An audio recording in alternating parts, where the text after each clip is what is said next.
Hello guys, welcome back to our YouTube channel Medico मॉन्ग। तो हम लोग आज कंप्लीट कर लेंगे फास्फोरस, जिसका पार्ट 1 2 3 4 5 6 7 ऐसे कंप्लीट मैं करते आई हूँ। तो आज लास्ट पार्ट है इसका।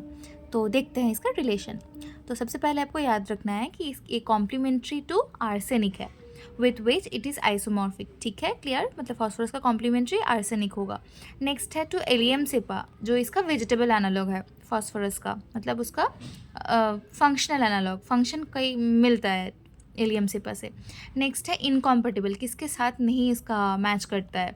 कॉस्टिकम के साथ। Must not be use before और आफ्टर। कोई पेशेंट को आप पहले कॉस्टिकम दिए हो, उसके बाद फास्फोरस आप नहीं दे सकते हो उसको इमीडिएटली, वो इनकॉम्पेटिबल है, उससे प्रॉब्लम और बढ़ सकता है। या फिर आप फास्फोरस दे चुके हो पेशेंट को, उसके बाद कॉस्टिकम नहीं दे सकते हो। मतलब कॉस्टिकम ना फास्फोरस के आगे दिया जा सकता है, ना फास्फोरस के बाद दिया जा सकता है।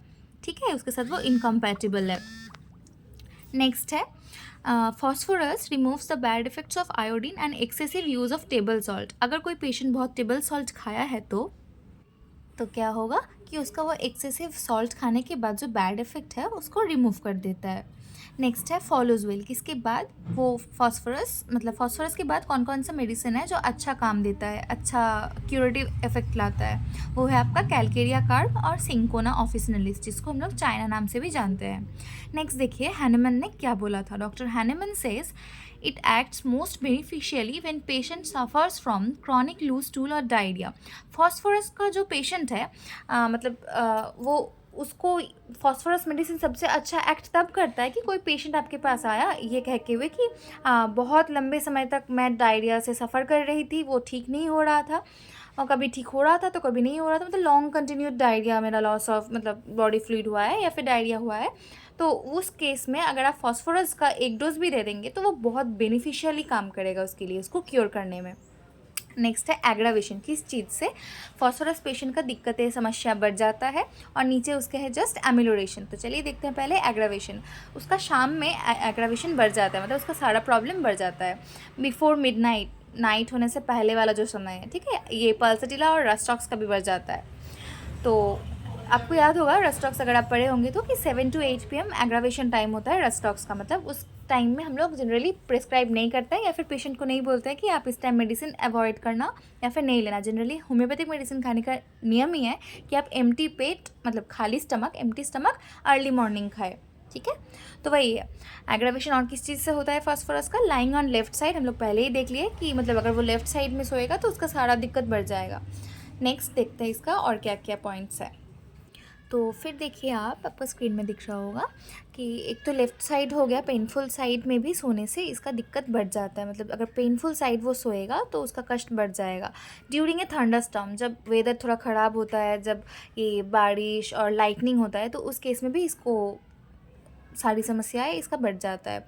वेदर चेंजेस से, आइदर हॉट और कोल्ड, कुछ भी वेदर चेंज हुआ, अगर ठंडा का मौसम है अचानक गर्मी पड़ गया तो उस केस में, अगर गर्मी का मौसम है अचानक ठंडा हो गया तो उस केस में भी, या फिर एसी रूम से बाहर गया या फिर गर्म से एसी में आया, सारा वेदर चेंज से ही इसका प्रॉब्लम बढ़ जाता है। Cold air relieves the head and face symptom but aggravates those of chest, throat and neck symptom. आपको याद रखना है कि फॉस्फोरस पेशेंट जनरली कोल्ड, उसका एमिलोरेशन होता है, कोल्ड खाने से उसका गैस्ट्रिक प्रॉब्लम दूर होता है, कोल्ड से उसको ओवरऑल चीज़, उसका डिज़ायर, क्रेविंग, सब कुछ ठंडा चीज़ पसंद करता है ये।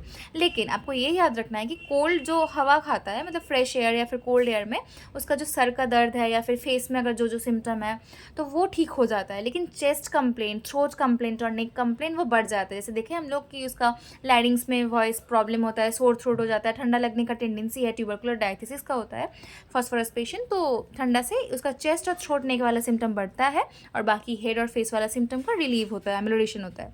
अब देखते हैं एमिलोरेशन। इसको डार्क पसंद है, डार्क से इसको एमिलोरेशन होता है। हम लोग पहले ही पढ़ चुके हैं कि ये बहुत ओवर सेंसिटिव टू लाइट होता है, इसलिए इसको शांति और थोड़ा डार्क रूम इन्वायरमेंट पसंद है।